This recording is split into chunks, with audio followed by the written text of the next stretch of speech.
Question है how did the narrator, narrator उसको कहते हैं जो कहानी लिखता है, ये लिखा है ना नरेटर, जो कहानी लिखता है उसको नरेटर कहते हैं। डिस्पाइट बीइंग विजुअली इम्पेयर्ड, जो लिखने वाली स्टोरी जिसने कहानी जिसने लिखी है वो एक अंधी लड़की है, उसको कहते हैं विजुअली इम्पेयर्ड। विजुअली मतलब जिसको दिखाई ना देता हो।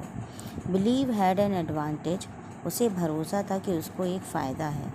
ओवर पीपल विथ साइट, जो लोग देख लेते हैं और हम नहीं देख पाते, जो नहीं देख पाते हैं उनको ज़्यादा फ़ायदा है एक मामले में, ठीक है। When it come to experiencing the world, जब दुनिया को महसूस करने की बात होती है। तो ये क्वेश्चन मुझे काफ़ी इम्पोर्टेंट लगा है, मतलब जो अंधे लोग होते हैं उनको क्या फ़ायदा होता है बजाय कि उन लोगों को जो लोग अंधे नहीं होते। बहुत इम्पॉर्टेंट है, देखो इसका आंसर बहुत ध्यान से, क्वेश्चन से कुछ नहीं उतरेगा, ध्यान से याद करना पड़ेगा।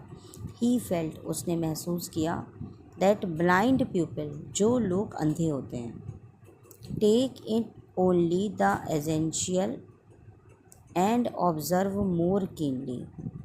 Take in only the essential, इसका मतलब है कि केवल वो वही चीज़ सुनना और समझना पसंद करते हैं जो ज़रूरी होती है। एंड ऑब्ज़र्व मोर कीनली, और अगल बगल बहुत ध्यान से चीज़ों को देखते हैं।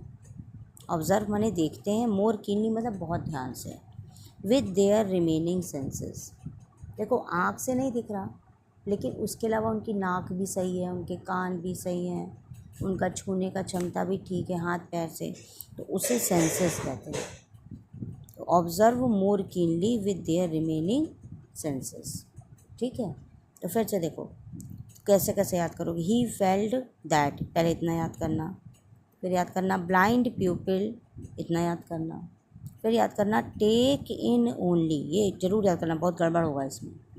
टेक इन ओनली, फिर याद करना द एसेंशियल, फिर एंड ऑब्ज़र्व मोर कीनली, फिर इतना याद करना, फिर विद देयर रिमेनिंग सेंसेस।